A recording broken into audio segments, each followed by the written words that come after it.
안녕하세요. 사랑하는 나그네 교회 교회 여러분, 그리고 하나님의 말씀을 감사함으로 함께 읽어가는 그리스도의 형제 자매된 교회 여러분.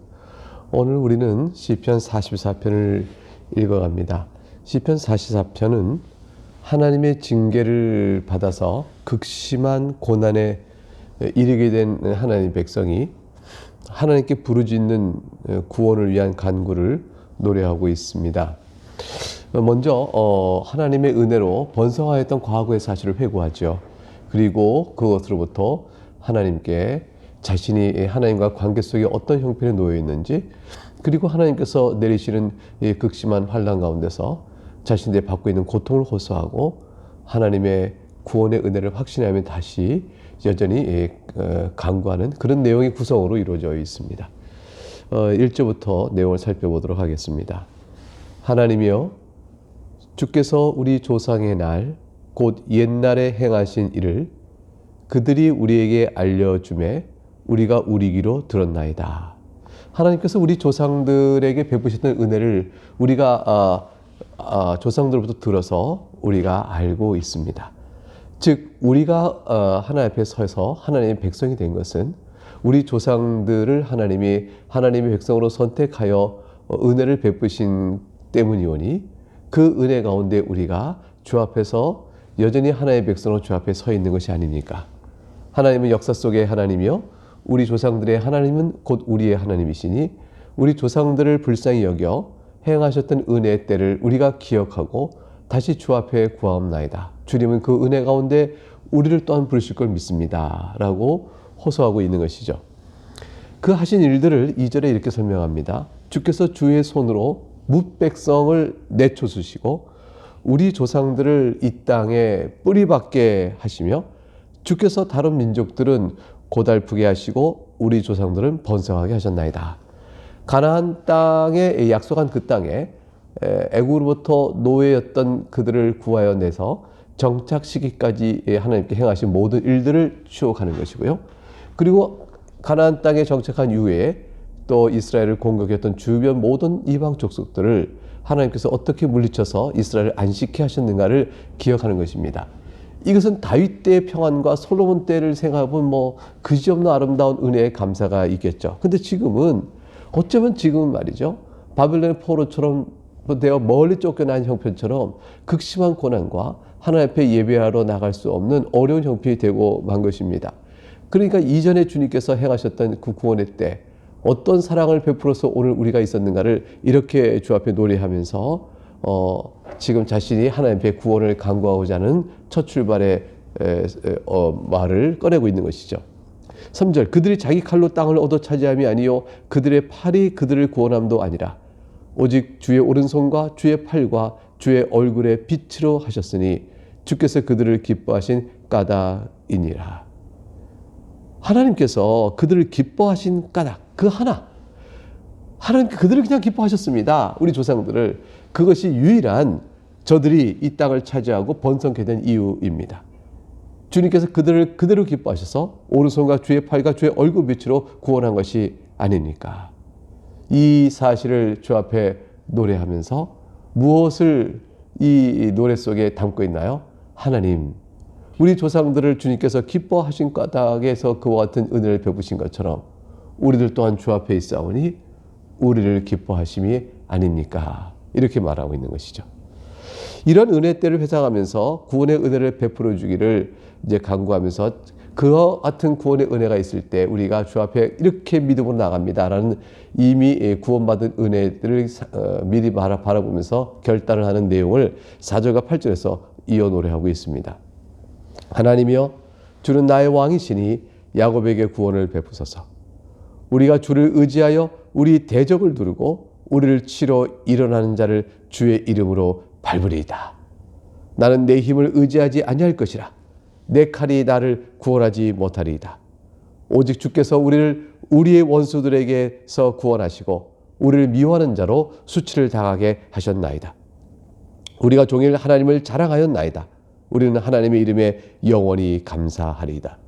하나님께 이와 같이 구원을 구하면서 이제 우리가 한 가지 분명히 아는 것은 하나님의 칼이 나를 구원하지 못할 것이라. 나는 내 활을 의지하지 않을 것입니다. 이건 우리 조상들을 하나님이 돌보셨던, 구원하셨던 그때를 회상하면 마땅한 적용이 되어집니다.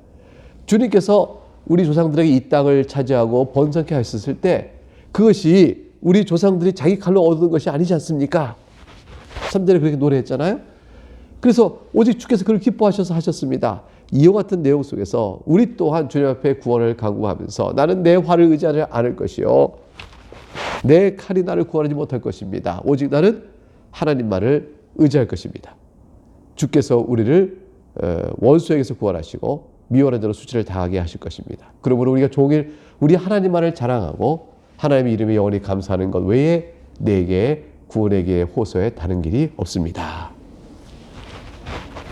이렇게 이제 조상들에게 베푸신 은혜에 하나님의 은혜를 상기하고 오늘 우리에게 구원을 주실 때에 그것 또한 동일한 은혜 가운데 있을 것임을 말한 이후에 이제 9절로부터 16절까지 내용 속에서 오늘 시편의 44편의 내용은 자신의 형편을 내어놓고 하나님의 도움이 꼭 있어야 될 이유를 설명하고 있습니다. 얼마나 극심한 고난 속에 자신들이 있는가를 말하고 있습니다. 9절부터 볼까요?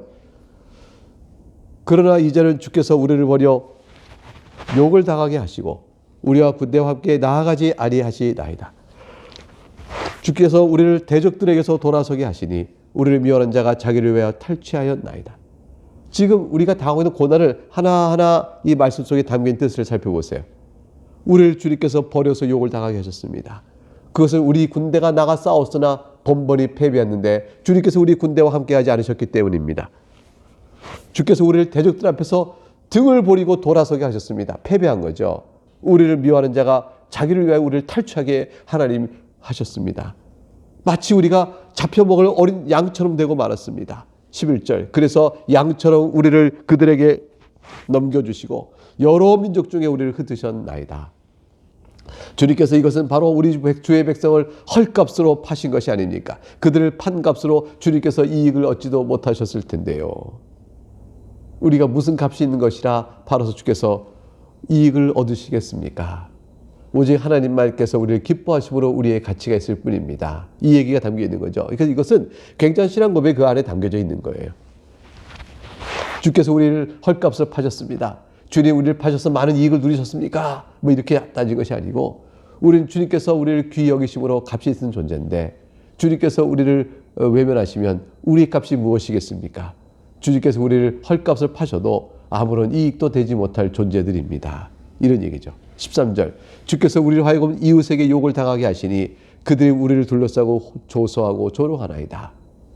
14절 주께서 우리를 무백성 중에 이야기거리가 되게 하시며 민족 중에 머리 흔듦을 당하게 하셨나이다.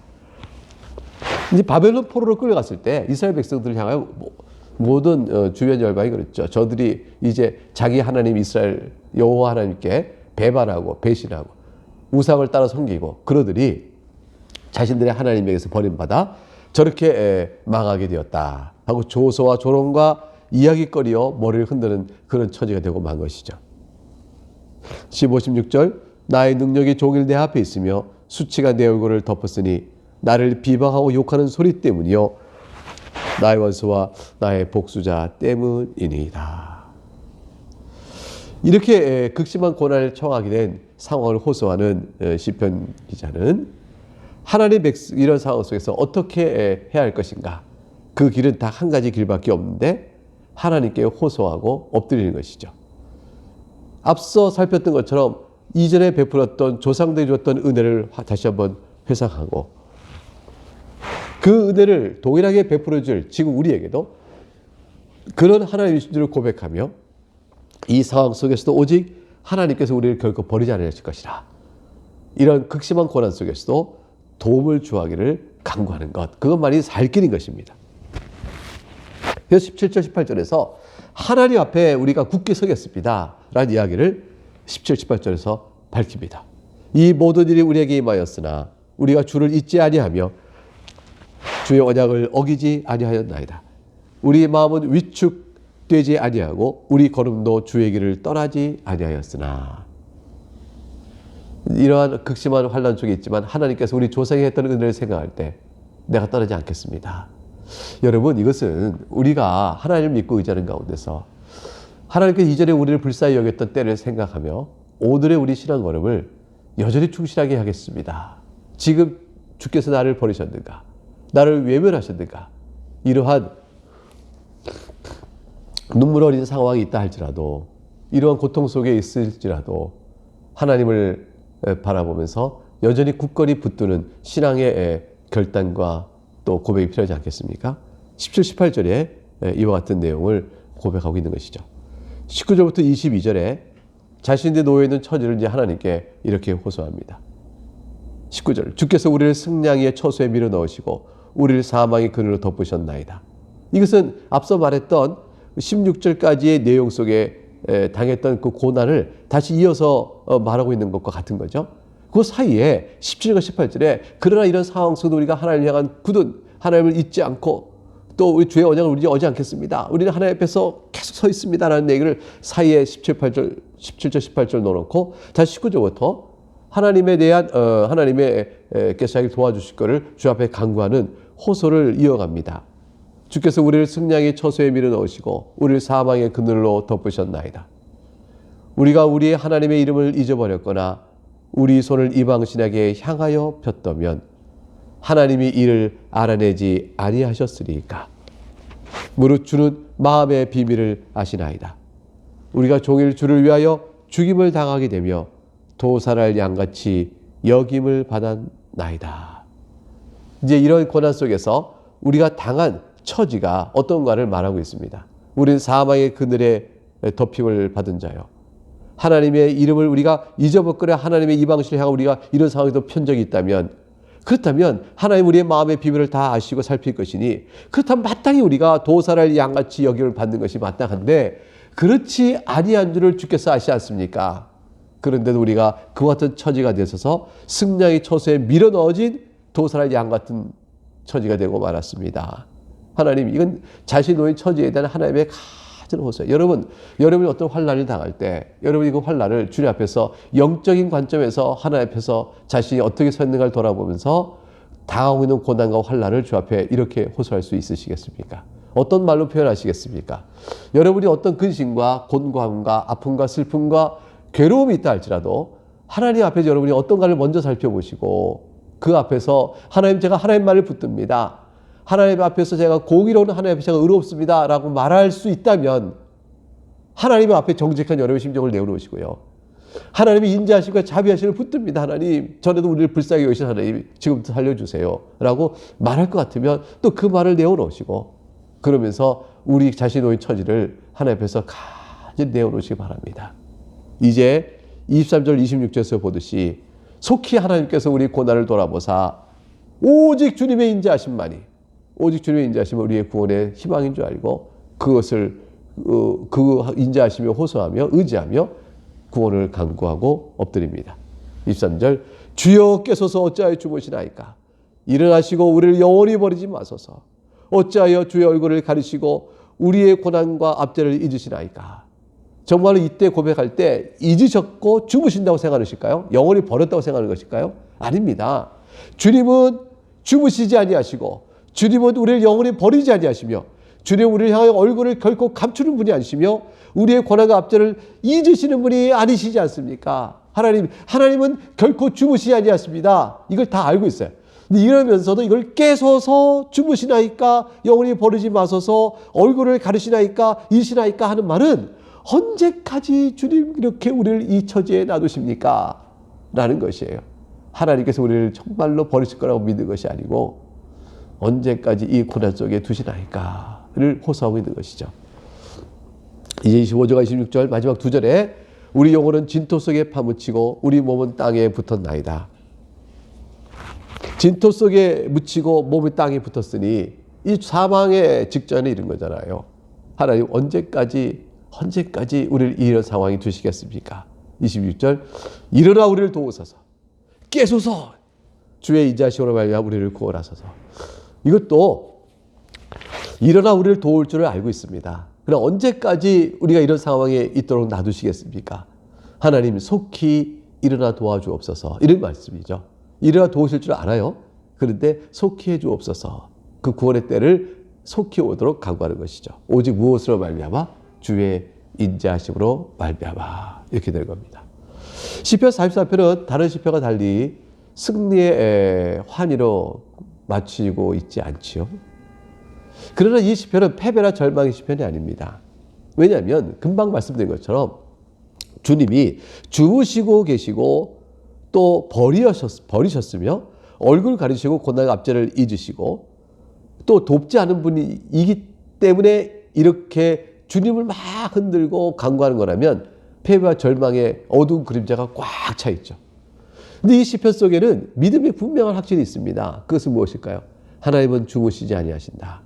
하나님 우리를 돌보신다. 하나님 우리에게 얼굴을 감추는 분이 아니시다. 하나님은 고난과 압제를 결코 잊고 계신 분이 아니시다라는 걸 확신하고 있죠. 그래서 하나님께서 일어나 우리를 도우시는 분이시다라는 걸 확신하고 있습니다. 다만 주님의 지혜 가운데서 이거를 그의 뜻 가운데서 이 고난을 언제까지 우리에게 주시는지 우리가 알지 못하죠. 그래서 지금 현재 당하고 있는 고난의 그 고통 속에서 극심함 때문에 우리는 하나님께 속히 이것을 날 구원해 주옵소서라고 우리가 간구하는 거죠. 그렇기 때문에 이 시편은 패배나 절망의 시편이 아닙니다. 하나님이 이루실 구원의 때를 확신하고 있습니다. 다만 인내하며 주 앞에서 고통의 아픔을 호소하고 주님께 속히 도와주실 것을 바라는 시편인 것입니다. 이것이 이제 신자의 모든 간구죠. 이 땅에서 전투하는 교회로 우리는 살아갑니다. 완전한 승리하는 교회는 주님 다시 오실 날에 있을 것이며 하늘에 이르는 천상의 교회는 승리한 교회로 있을 것입니다. 그러나 이 땅에 있는 교회는 전투하는 교회죠. 싸우고 있는 거, 영적 전투 속에 있습니다. 따라서 영적이며 또 육적인 환난을 당하며 살아갈 수가 있습니다. 이 가운데 교회는 하나님의 은혜의 때를 기억하여야 합니다. 그리고 신앙의 인내로 견뎌하는 것이죠. 교회를 하나님께서 어떻게 세우셨나? 그 은혜를 부어 세우실 때 그 많은 손길을 돌아보니 하나님께 오직 감사뿐이구나. 이렇게 주님 앞에서 고백하고 나가는 것입니다. 우리 개인의 삶도 마찬가지입니다.